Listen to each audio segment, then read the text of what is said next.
근데 왜 이제 부부 역할에 대해서 변화를 좀 인지해 달라고 제가 말씀을 드리냐면, 작년 겨울쯤인가 친구분 두 분 아내분이 오셨어요. 오셔가지고 남편분이 그동안 평생 열심히 일하셨고 연세가 70이 넘으셨는데 그때도 일하시고 매달 월급에 생활비를 가져다 주신대요.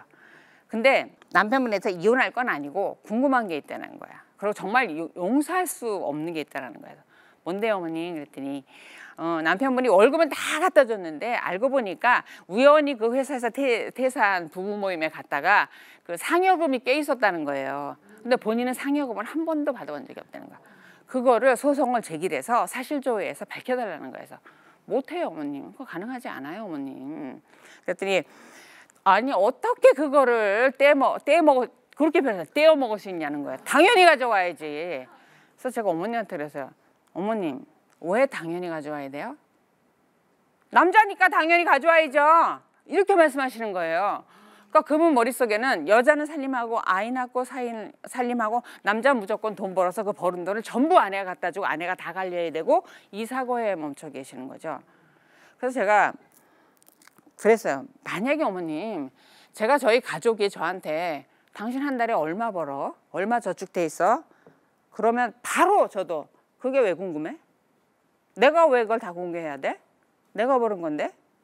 이런 반감이 바로 생길 것 같아요. 이렇게 설명을 했어요. 근데 그걸 이해를 못 하세요. 그리고 이제 아파트가 주요 재산인데 그 어머님 명의도 있어요. 자녀들 다 대학 졸업시키고 유학 다 갔다 오고 아버님이 외벌이 하셔가지고, 그럼 그거 하셨으면 역할을 안 하신 것도 아니고 다 하셔서, 물론 상여금을 전부 어머님 표현대로 떼먹은 거는 잘하신 거는 아니지만 그거를 요구하는 데 있어서도 여보 이런 게 있었다는데 어디다 썼어? 뭐 어디다 쓴 거야? 뭐 유학비 쓸 때 더 들어가서 이게 맞지. 당장 다 갖고 와. 응? 그거 다 조회해서 갖고 와. 여자 있는 거 아니야? 이건 너무 하는 것 같아요. 라는 설명을 드렸어요. 그래서 제가 드리고 싶은 말씀은, 법원에서 특히 이혼할 때 가정법원에서 남자는 당연히 돈을 벌어서 생활비를 조달해야 된다라는 법이 없습니다. 근데 아내들은 꼭 그걸 갖고 계세요. 능력이 없어서 경제력이 없는 거, 능력이 없어서 경제력이 없는 건 이혼 사유가 아니에요. 능력이 있음에도 노력해서 돈을 안 버는 게 이혼 사유지, 여자들이 불임증, 출산을 못하는, 아이를 갖지 못하는 게 이혼 사유가 아니듯이 남자가 능력이 안 돼서 돈을 못 버는 건 이혼 사유가 아니에요. 그리고 남자가 당연히 돈 벌어서 여자한테 갖다 줘야 된다, 여자가 버는 돈은 내 거다, 그런 거 없습니다. 콩이 한쪽이면 반쪽씩이라도 먹어라, 이렇게 같이 나눠서 살으라는 의미가 있는 거지, 누가 절대적인 이 역할을 해라라는 건 없습니다. 물론 조물주간만 임신 출산은 아내분이 해야죠. 그거 말고는 없어요. 그러니까 생활비 분담과 관련해서 그런 갈등이 있고, 요즘 젊은 세대들은 저희 때랑 달라서 생활비를 남자가 번 걸 아내가 번 거를 다 한쪽에 이렇게 전담해서 관리하게 하는 걸 안 합니다. 지금은 이렇게 저희가 이혼할 때 재산 분할과 관련해서 이제 예금하고 이런 거 목차를 다 뽑거든요. 기여도를 또 반영해야 되니까 그동안 수입이 얼마고 이런 걸 다 해요.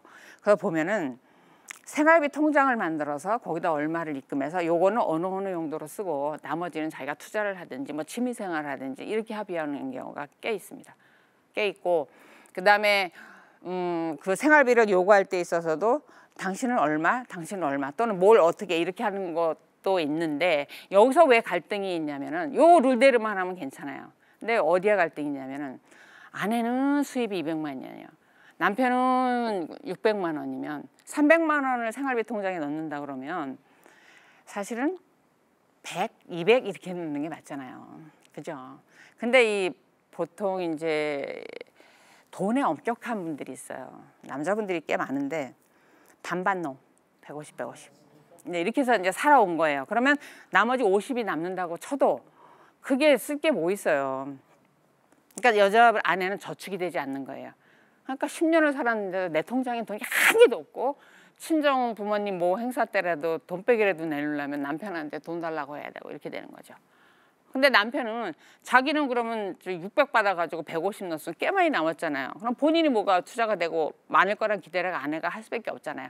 그래도 남편이 돈이 엄격하고 관리를 잘해서 나 투자를 잘 해놨겠지, 이런 생각을 하는데 나중에 알고 보니까 남편 자동차가 한 대가 아니고 뭐 5대더라. 그다음에 시댁에 뭐 새로 건축한다고 했는데 그 결국 남편이 됐더라. 뭐 이런 거.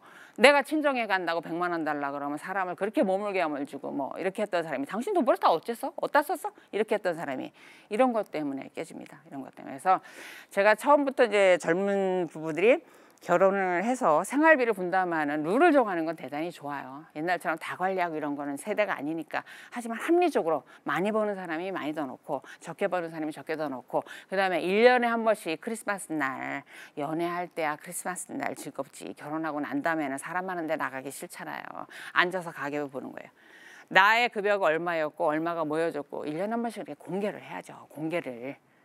공개를 꼭 하셔야 돼요. 그래서 이런 돈 관리를 투명하게 해야만 나중에 오해가 없습니다.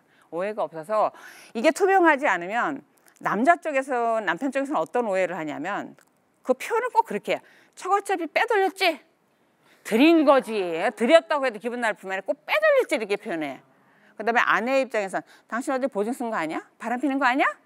그다음에 어머님한테 용돈 드렸지? 뭐 이렇게 아내분이 쳐서 빼돌렸다는 얘기는 안 해요. 근데 꼭 남편분들이 빼돌렸다는 표현을 쓰고 이렇게 이제 서로 오해를 합니다. 그래서 실제 사례에서는 남편분이 소송을 제기해서 그때는 이제 전부 수입을 아내한테 맡길 때였어요. 남편분들의 계산은 간단해요. 제가요 7년 동안 일했는데요 연봉을 해가지고 실수령액으로 연간 6천만 원씩 갖다 줬으니까 6, 7, 2, 40, 4억 2천만 원 갖다 줬거든요. 여기서 생활비 먹고 자고 쓰고 잘 써요 1억 원 썼을 거예요. 3억 2천만 원이 통장에 있어야 돼요. 이렇게 표현합니다.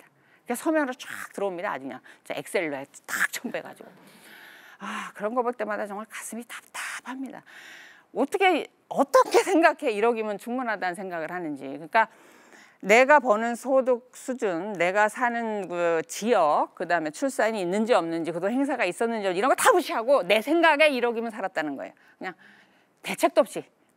이렇게 표현을 하고 아내 입장에서 그거 받은 건 맞는데요. 이때 뭐가 있었고요. 뭐가 있었고요. 아버님 척추술 했는데 그때만도 제가 1,000만 원 드렸고요. 뭐 이렇게 나와서 나중에 그 아내가 통장 내놓으라고 하니까 잔고가 없어서 이혼하겠다고 했고 제가 아내 쪽이었는데 그걸 충분히 자료로 소명을 했습니다. 그동안 카드 사용량 인출한 거. 그렇지만 이미 깨진 신뢰가 회복이 되질 않아요.